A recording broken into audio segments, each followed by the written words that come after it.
Friends, greetings from our back porch. I hope this video finds you well. Today I'll be doing my video reflection on a spiritual practice, a scripture reading practice called Pardes. So often the things that we do to grow our spirituality are things that we do together in community, in person. And so as we adjust to this new reality of doing church from afar, I hope this might prove to be something worthwhile for you in your spirituality. This is a practice that comes from the Jewish tradition. It was introduced to me by a podcast that I listened to, and I was thinking, spirituality and religion podcasts might themselves be a video to do at some point here coming up. But this podcast is called Harry Potter and the Sacred Text. If you know me very well, you know that I love Harry Potter. That was a series I grew up on and still love dearly.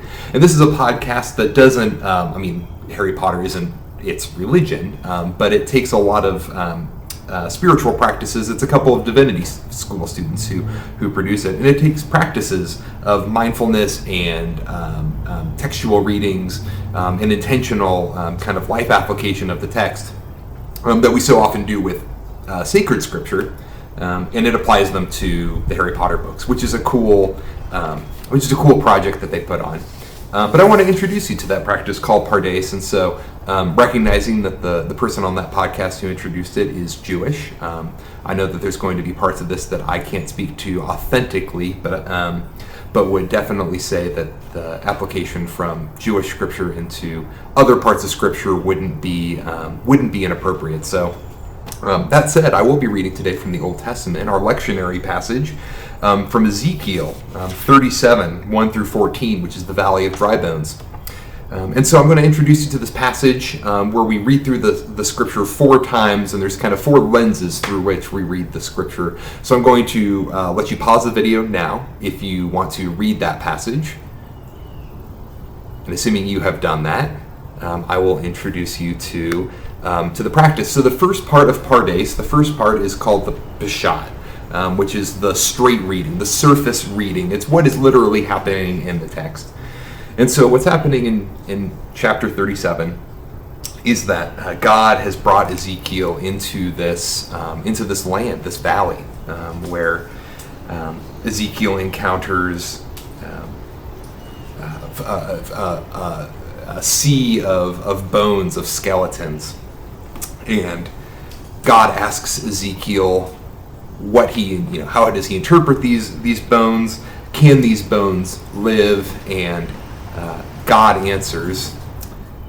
On top of what's happening in the actual passage that we're reading, this comes at a point in the book about 2 chapters after Jerusalem has fallen, and so this entire section of Ezekiel is an interpretation of what it means that God's city has fallen into the hands of enemies, and whether or not there is life still to come for Israel.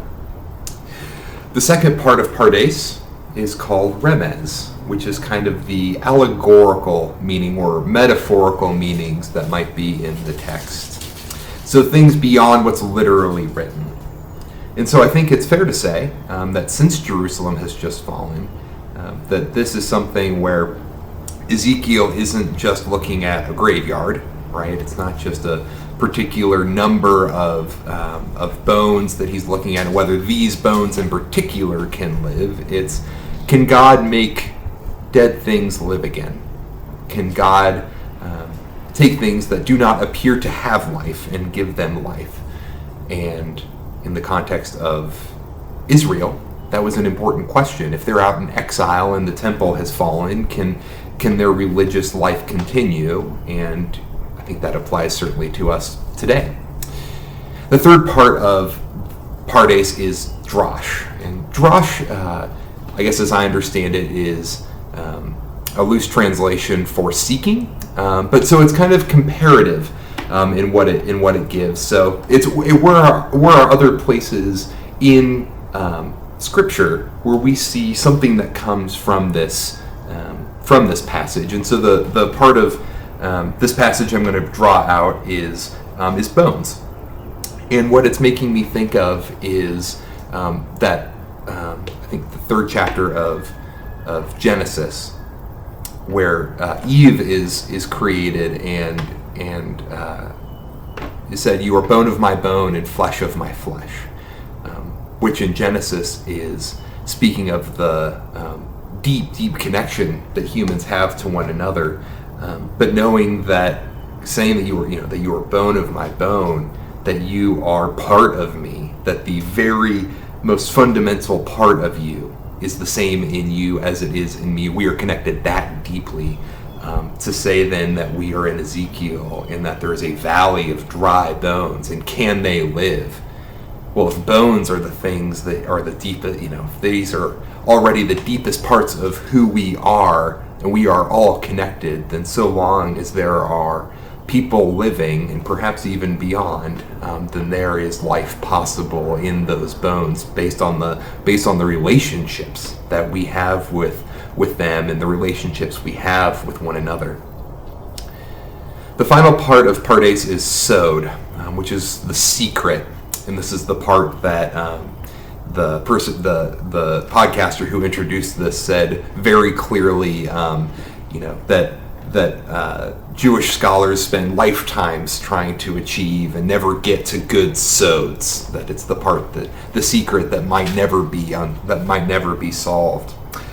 And so with that in mind, one of the secrets that I am maybe trying to unlayer in this passage is where exactly bones coming to life, how that looks in a day-to-day existence, right? Because you can think that in dramatic situations, in pandemics like we're experiencing, or the depths of war or plague or famine, that in those most dire of circumstances you can hope for life to come, and trusting that it will come takes a lot of courage and a lot of hope.